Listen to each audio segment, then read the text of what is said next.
जेव्हा मी 7 वर्षांचा होतो तेव्हा माझी आई आणि मी मॅसेच्युसेट्सच्या एका छोट्या शहरात राहायला गेलो. माझ्यासाठी हा एक कठीण काळ होता, कारण माझे वडील नुकतेच आम्हाला सोडून गेले होते.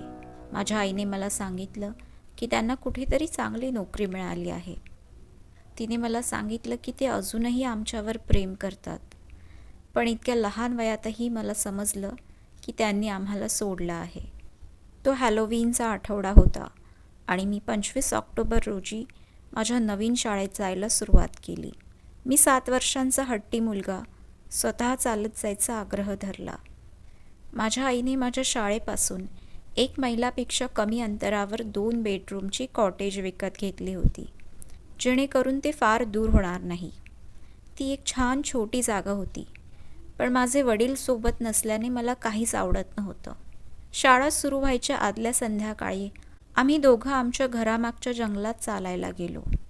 सूर्य मावळण्यास सुरुवात झाली असली तरी रस्ता स्पष्टपणे दिसत होता.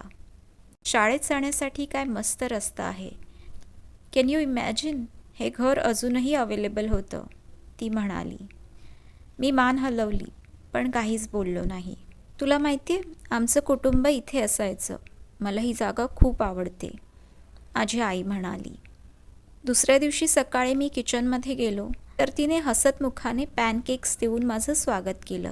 मी खायला बसलो तेव्हा तिच्या लक्षात आलं असेल की मी नर्वस आहे. ती माझ्या बाजूला बसली. काळजी करू नकोस, तू इथे मित्र मिळवशील, ती म्हणाली. आता मी विचार करतो, मला खरोखर समजत नाही की तिचा पती तिला सोडून गेल्यानंतर ती इतकी मजबूत कशी असू शकते. जेव्हा मी शाळेत पोहोचलो तेव्हा जाड चष्मा असलेल्या एका उंच शिक्षकाने माझं दारात स्वागत केलं आणि वर्गात जायला मदत केली. मी इतर 10 विद्यार्थ्यांमध्ये बसलो आणि शिक्षक वर्ष कसं असेल आणि आपण काय शिकू याबद्दल बोलू लागले. कोणी वाईट वागत नव्हतं, पण कोणीच माझ्याशी बोललं नाही. सगळी मुलं हॅलोवीनसाठी त्यांच्या कॉस्ट्यूमबद्दल बोलण्यात इतकी बिझी होती की तिथे एक नवीन मुलगा आल्याचं त्यांनी नोटीस पण नाही केलं. एक छोटी मुलगी मात्र हॅलो म्हणाली. ती इतर मुलांपासून 2 ओळी मागे बसली होती. मला वाटलं कदाचित ती शाळेतही नवीन होती. ती ब्राऊन केस आणि चष्म्यात खूप सुंदर दिसत होती. मी मागे वळून पाहिलं तर तिने छान स्माईल केलं. मी पण स्माईल करण्याचा प्रयत्न केला, पण ती इतकी सुंदर होती की मी थोडासा लाजलोच. मी पुन्हा शिक्षकांकडे लक्ष द्यायचा प्रयत्न केला, पण मी फक्त तिचाच विचार करू लागलो. शाळा 3 वाजता संपली. मी माझी बॅग घेतली आणि वाटेला लागलो. घरी जाऊन आईला ते सुंदर मुलीबद्दल सांगायला मी उत्सुक होतो. घाईघाईने घरी जाताना मी अचानक एका गोष्टीवरून घसरलो आणि जोरात पडलो. माझ्या गुडघ्याला लागलं. ते काय होतं ते मी पाहू लागलो. मी आतापर्यंत पाहिलेला सर्वात मोठा कावळा होता. स्ट्रेंज, त्याच्या डोळ्याला काय झालंय?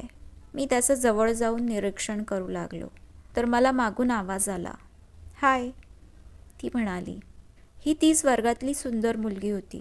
तिने मला पडताना पाहिलं असेल हे विचार करून मला ओशाळल्यासारखं झालं. हाय, माझं नाव जिमी आहे, मी म्हणालो. मी मार्गारेट, स्माईल करून तिने उत्तर दिलं. आम्ही पायवाटेने खाली चालू लागलो. तुझा पाय कसा आहे? तिने विचारलं. ठीक आहे, मी उगाचच स्ट्रॉंग बनण्याचा प्रयत्न करत होतो. तू इथे राहतोस ना? तिच्याही घराच्या मागून जंगलातून शाळेकडे जाणारा रस्ता होता. आमची लगेचच मैत्री जमली. आमच्या घराजवळ पोचल्यावर ती म्हणाली, मी तुझं घर पाहू शकते का? तू खूप छान वर्णन केलं आहेस. मी होकार दिला आणि आनंदाने दरवाजा ठोठावला. माझी आई मार्गारेटला पाहून आश्चर्यचकित झाली.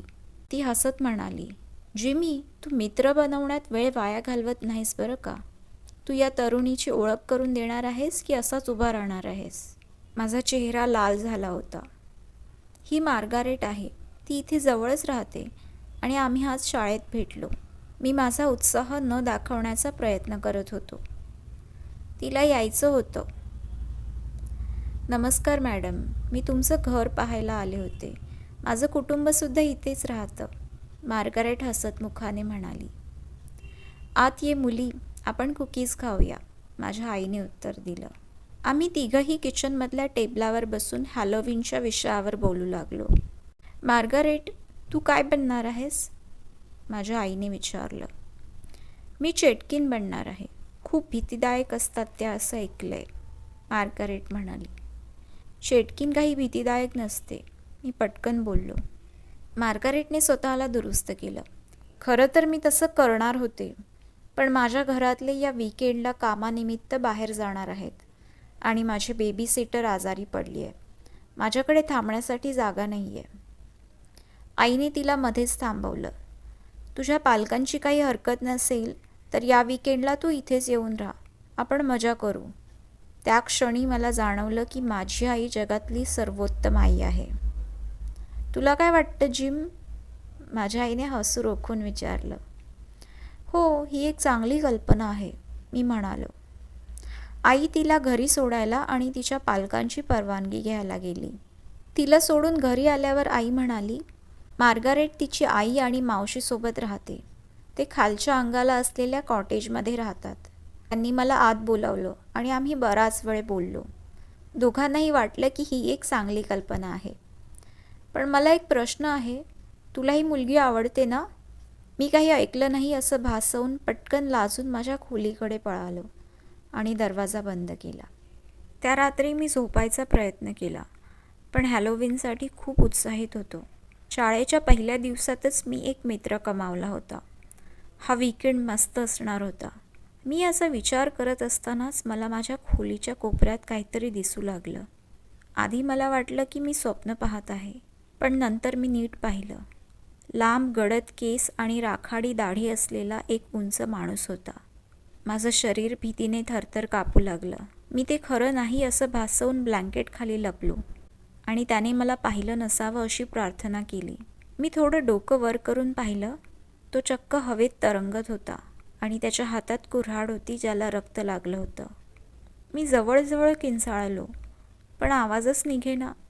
मी फ्रीज झालो होतो. मला कशी झोप लागली माहीत नाही, पण सकाळी उठलो तेव्हा काही झालंच नाही असं वाटलं. आईला सांगायचं होतं, पण तेही जमलं नाही. का माहीत नाही. आठवडाभर तो माणूस मला रात्री दिसत होता, तशीच कुऱ्हाड घेऊन. काही रात्री तो फक्त खिडकीतून डोकावत असे आणि कधीतरी तो पुढे मागे जात असे. मला त्याच्या तोंडाची हालचाल पण दिसत होती, पण कधी शब्द बाहेर आले नाहीत. हॅलोविनच्या आदल्या रात्री त्याने शेवटी डोकं फिरवलं आणि थेट माझ्याकडे पाहिलं. त्याने एक पाऊल पुढे टाकलं. मी माझ्या डोक्यावर ब्लँकेट ओढलं आणि भीतीने थरथर कापू लागलो. हे खरं होतं का? मी वेडा होतो का? हॅलोविनचा दिवस आला. मी मार्गारेटला माझ्या घरातील माणसाबद्दल काही सांगितलं नव्हतं. तसं करण्याबद्दल मला अपराधी वाटलं, पण मला भीती वाटत होती की तिला वाटेल की मी वेडा आहे किंवा काहीतरी. मार्गारेट आणि मी त्या रात्री खूप फिरलो. मी चांगला वेळ घालवण्याचा प्रयत्न केला, पण मला भीती वाटत होती की ती आज रात्री माझ्या घरी राहणार आहे. तो माणूस पुन्हा येईल का? तो तिला बघेल का? तिने मला विचारलं की काय झालंय, पण मी काहीच म्हटलं नाही. आम्ही माझ्या घरी परतलो. माझ्या आईने आमच्यासाठी दिवाणखाण्यात झोपण्याची जागा तयार केली होती. मार्गारेट काउचवर झोपणार होती आणि माझ्यासाठी जमिनीवर अंथरूण घातलं होतं. माझी आई बाजूच्या खोलीत झोपायला गेली. काही लागलं तर उठवायला सांगितलं. मार्गारेट आणि मी झोपी गेलो. आज बाहेर जोराचा वारा सुटला होता. मी स्वतःला सांगत होतो की मी त्या माणसाला माझ्या खोलीच्या बाहेर कधी पाहिलं नाही आणि आम्ही इथे सुरक्षित आहोत.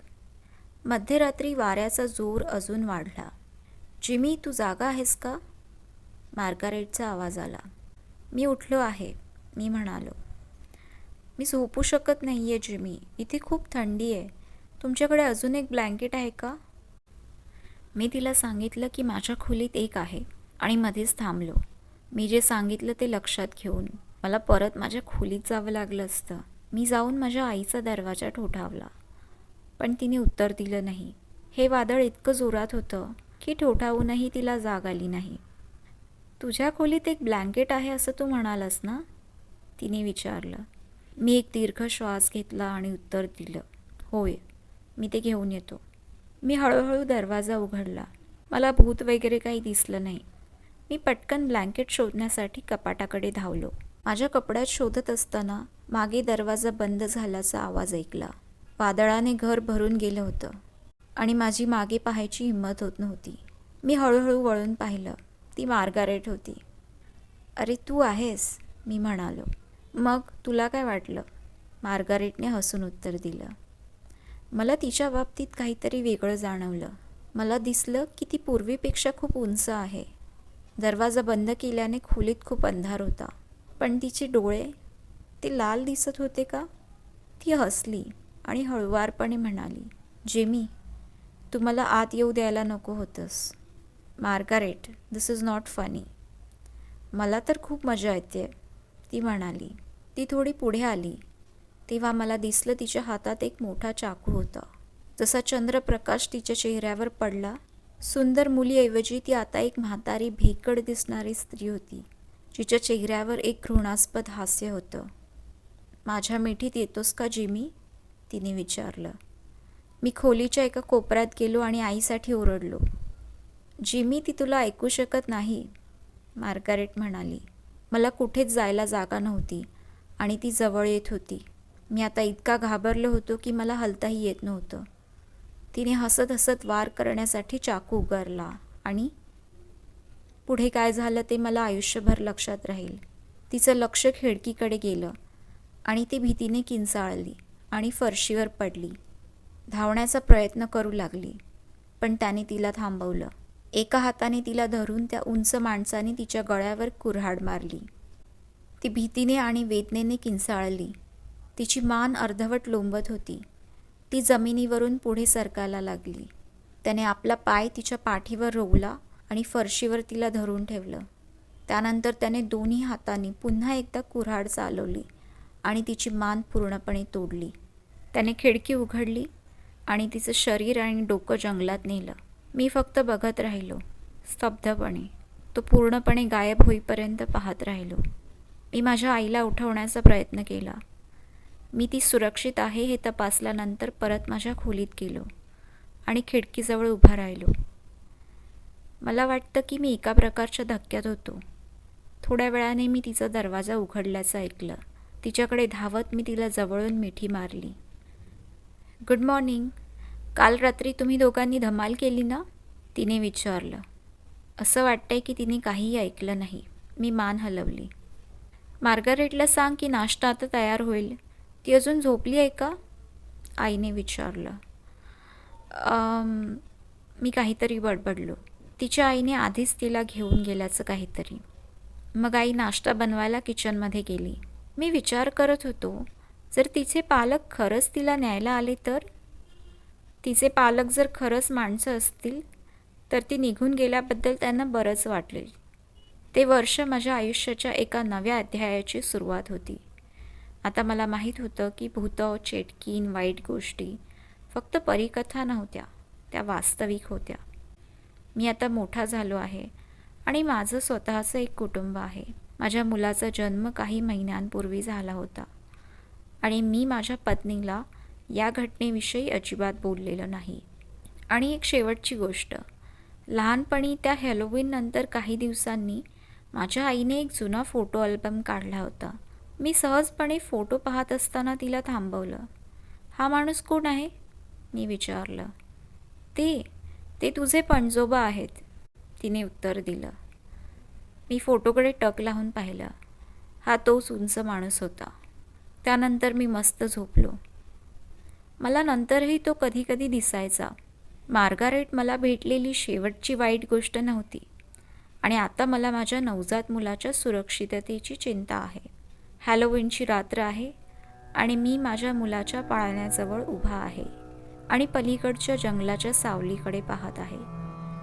मला आमच्याकडे काहीतरी येत असल्याचं जाणवतं, पण त्यांना एक गोष्ट माहीत नाही, आम्ही एकटे नाही.